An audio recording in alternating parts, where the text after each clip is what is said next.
Hello, hello, beautiful people. I love Final Fantasy X. Actually, I love it so much that I want to play this challenge that has been beaten by probably less than 10 people in the world. Okay, let's quickly go over the rules. No sphere grid, no summoning, no customize, no overdrives, no escaping from battles, no using the no encounters ability to avoid battles, and finally no blitzball. The format for this series will be more like a let's play playthrough or something like that. It will be multiple videos because there's lots of content. I will try to trim down the clips and show you only the most interesting parts. Beginning of the game is really easy because the game doesn't really expect you to have much progress in the sphere grid anyways. We have access to Riku right now, and Riku is really useful in this challenge because of the steal and use ability. Sadly, we do lose access to her after this section, but we will get her back later in the game. On Pisade Island there's this tutorial battle against the Garuda. This fight is really easy with Waka because Waka's only skill on this challenge is a dark attack, which inflicts darkness 100% of the time if the enemy is weak, susceptible to it. I refought this battle until it dropped a dark touch weapon for Tidus, which could be really useful later on because weapons can have like status effects tied to them, which means if they attack with that weapon they can inflict that status effect. So I will be utilizing these weapon drops to my advantage and try to get as many of them as possible to make some future fights easier. I always found this so funny.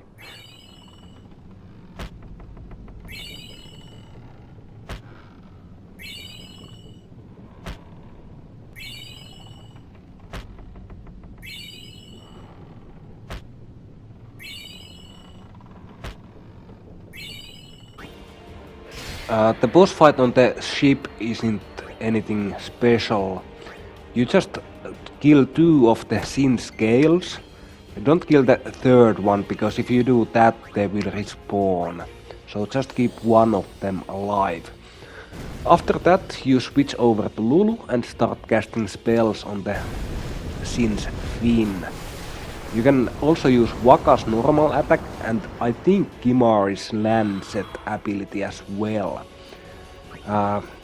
Just heal with Yuna and that's about it. Nothing can go wrong really. For the second boss fight you just want to inflict darkness on it and then start attacking. If your HP goes low, just use potions to heal yourself. Another really easy boss fight. On Kilika Island there's this optional boss, Lord Okhu. It can drop a poison touch weapon, which I really want. The boss fight itself isn't really that hard. It's weak to fire, so Lulu makes a short work of him. It can cast poison on you, but you can just heal it with antidotes and Yuna's Esuna skill. At half HP he will go to sleep. You have to wake it up with physical attack or it will regenerate its HP. His damage isn't really that high, so you should be able to keep up with the healing. I had really bad luck with the weapon drops here. I think I fought this boss 8 times before I got a poison touch weapon for Waka actually. Which isn't that great, because I found out later on that you can just buy poison touch weapon for Waka in Luka, which is the next destination, so it would have been better to get it for some other character, but I didn't know this at the time, so oh well, it's not a big deal. The actual boss of Kilika Island is pretty similar to the Lord Okhu fight, because this guy can use poison as well and I think he's weak to fire, yeah. So you just cast fire with Lulu and use Kimari's attack and try to keep up with the heals. From this battle I got another dark touch weapon, this time for Yuna. So I made my way over to Luka, and Owaka is here selling some weapons. The stunning steel for Tidus is really good because it has a slow touch ability. This is the only way to inflict slow this early in the game, and slow is really useful in this challenge. You won't have access to slow any other way for a long time. So just before the boss fight there's these random encounters against these robot type enemies. These are pretty cool because they are really easy to kill, they give lots of gil and they can drop high potions and X potions, which I can sell for even more gil or use in battle if I want to. They can also drop armors that have SOS null element ability, which basically means if your health is on critical level, you are immune to that type of element. It's a really good ability with many uses throughout the game, so if you get any of these, it's really good.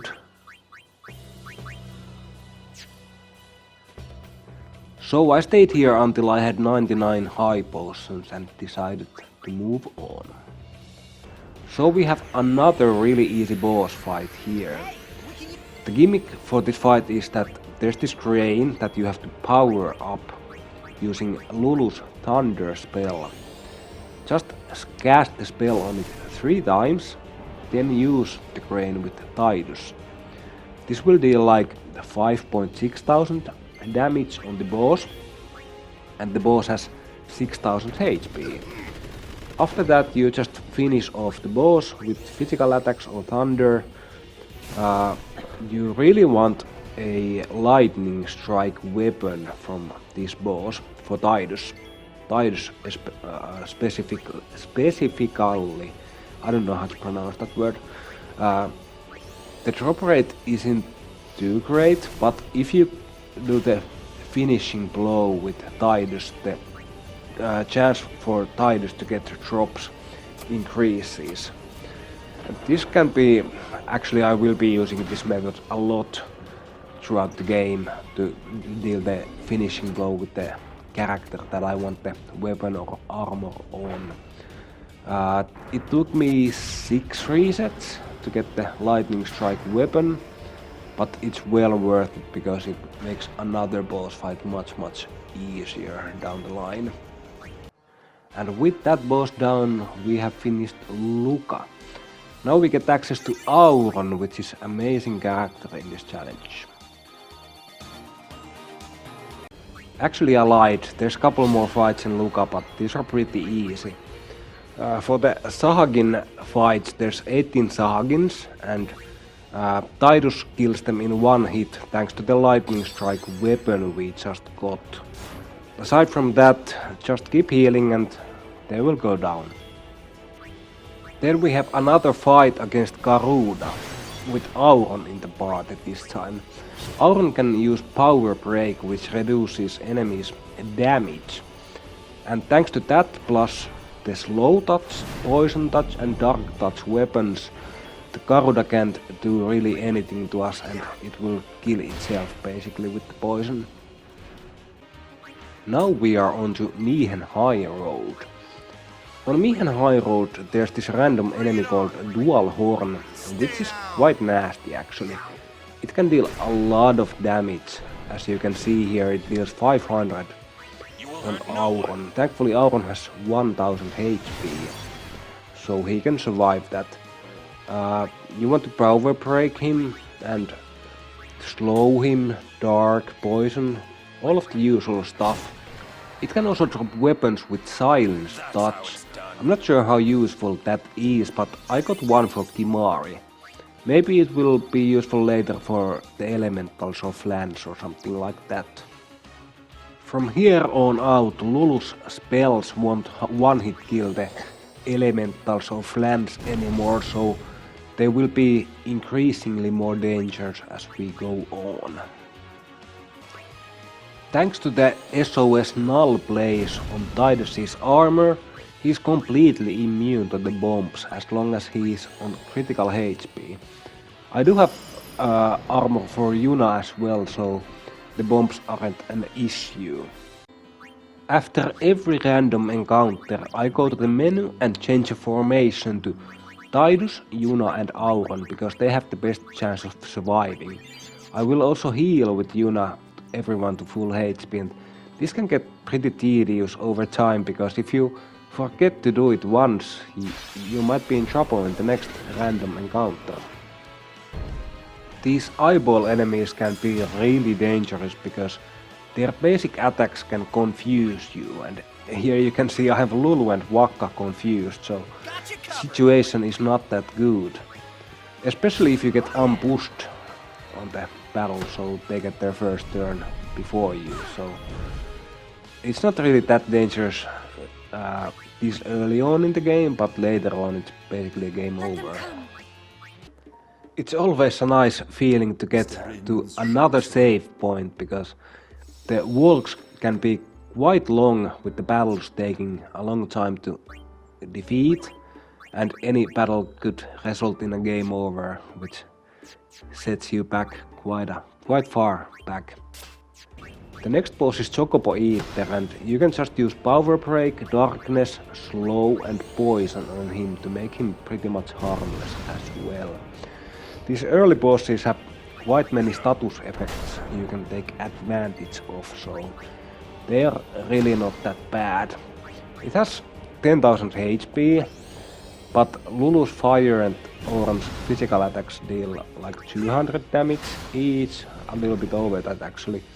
So the fight doesn't take that long, and with the Power Break he doesn't deal much damage to you either, so it doesn't take that long to defeat, couple minutes really. I felt like I needed a little bit more money to be able to buy stuff later on, so I decided to grind a little bit in here because first of all the dual horns can drop the silence touch weapons, and I actually got one for Lulu. And for the second reason, these bomb enemies, they have a special type of weapon which has slightly higher attack power for some reason. Usually weapons have attack power of 16, you cannot see this anywhere, but they do, trust me. But the bomb weapons have 18 instead of 16, which means you deal about 10% more damage, and I really wanted a bomb weapon for Auron, because his physical damage is okay, maybe like 200 to 300, depending on the enemy. So it can make a little bit of difference, not much, but hey, might as well do it, because I need kill anyway, so I don't see why not. Oh yeah, there's a third reason as well. Auron could really use a fire ward armor, which halves the fire damage he takes. This can be useful later on for one of the Seymour fights. And the bombs actually have pretty good drop rate for the fire ward, so that's another reason to grind here. I actually got the red bracer pretty fast, and I got 2 bomb weapons as well. I got one with fire strike and one without fire strike, so I can have physical attacks as well. I also ended up getting ice strike weapon for Auron. For Auron especially, because he has such an high attack power, these can really make a big difference with the elemental weaknesses. Next up is Mushroom Rock Road, and Owaka is here again. He sells a SOS null frost armor for Waka, which I buy. It's a pretty long run to the next save point, and the battles are getting increasingly more difficult. These Fanguars and fire elements only use fire magic, which is good for me because I have the red bracer and couple of null blaze armors, which makes them pretty weak. The Fangwar is an annoying enemy because if you attack it, it can counter attack you with a move called Pollen, which induces sleep in all of your characters, and that's basically game over if things go bad. So you have to leave it alone until you have dealt with the other enemies in the battle. And even though I said these guys are weak, they just killed my Waka from full HP without me getting a turn in between, so things are looking to get a little bit harder from here on out. So I'm almost at the save point, but I just got ambushed by the probably the nastiest battle in this area. There's 2 Fangwars and a Garuda.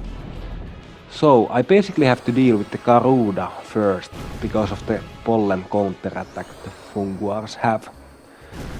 Thankfully I have those fire armors and all of the status effects, or this would be a disaster. Like you can see, the battle went really sideways right away. But Dark Attack saves the day, because now the Garuda is... he cannot connect his attacks, at least for 3 turns. I'm gonna speed up this battle by 8 times, so you can actually see the context of how long these battles take. I really like this challenge because you have to strategize every battle. Like every turn you have to think about what you have to do to win it instead of just escaping it. So it makes it like a long-term strategy play. Like it's only not the bosses but the random encounters as well. Alright, I made it to the save point. Owaka is here again selling some really expensive weapons. He sells the Stone Touch for Waka, and petrifying enemies in this game means that they will die in 1 hit if it succeeds. The other useful weapon is Sentry for Auron. It has initiative, which basically means that enemies cannot ambush you anymore, so it makes the random encounters a lot safer.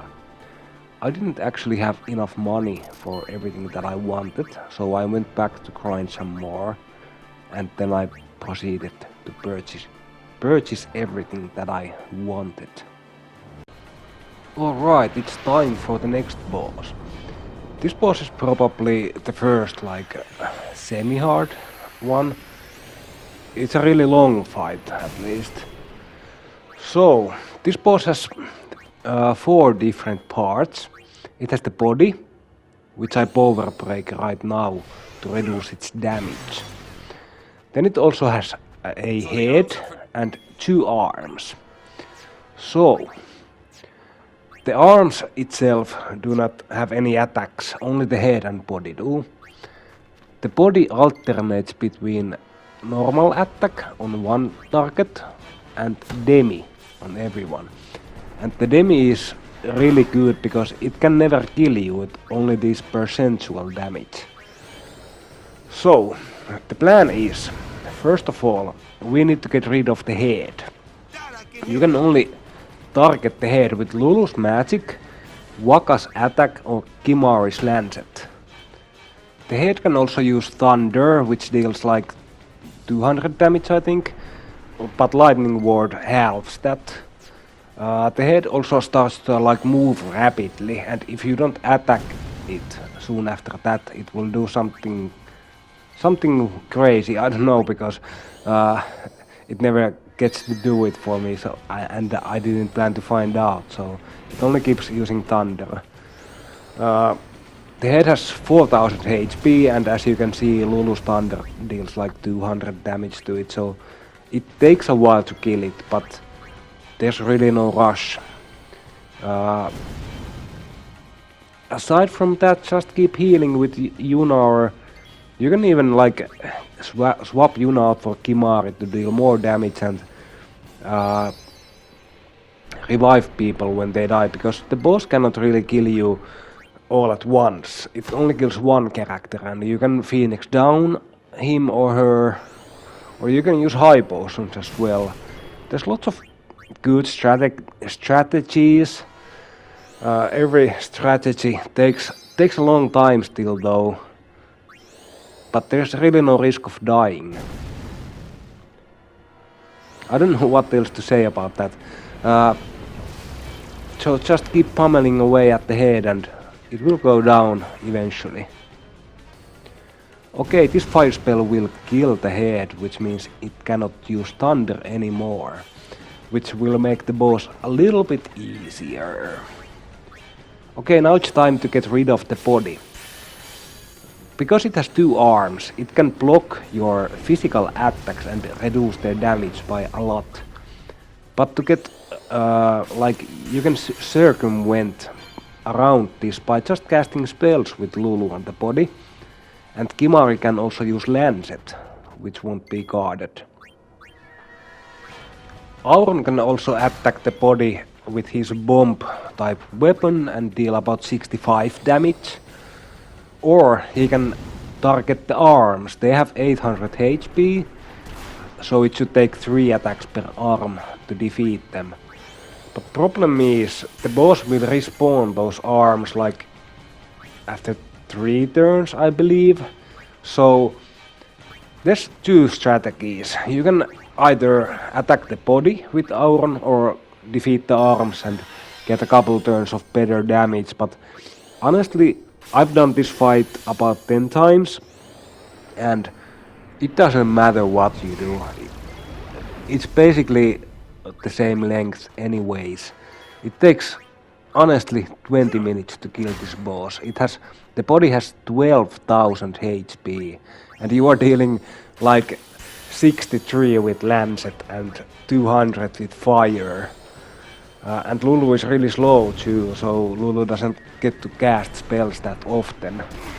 The good side with Kimari's Lancet is that it's a really fast attack, so he gets a lot of turns, and Lancet actually heals him as well, so he can like self-sufficiently keep his health up pretty good. And you might be asking, why did you kill this boss 10 times? Well, there's a simple answer to that. This boss can drop a sleep strike weapon, and what that means is usually weapons, well, at least up until this point, they have like dark touch or poison touch, but this is a sleep strike. Strike means that it's a better version of the touch weapons. It has 100% chance to inflict the status effect if the enemy doesn't have any resist at all. So it's a much better weapon and I really wanted one. And it took me 10 resets to get one, which is pretty unlucky because the drop rate is about 50% to get a weapon. Slightly less because Auron and Kimari's weapons can have piercing instead of sleep strike, but yeah, really unlucky there. And here we have the last hit to kill the boss. Honestly, this boss is one of the longest bosses in the game. After this you get slightly better options to kill the bosses, so if you can get past this, the rest will be cakewalk. But yeah, I grinded this boss until I got the sleep strike weapon and I got it for Yuna, which isn't ideal, but I didn't feel like resetting anymore, and Yuna actually has 10 agility, which is the highest tied with Tidus, so maybe it's good, I don't know. And Yuna doesn't really have a role either, so like she can heal, but you don't want to waste turns in battle healing, you need to be offensive, so maybe she can be like crowd control, I don't know. But yeah, I think I'm gonna wrap up the video here. I will upload more in the future. Bye bye. Sad.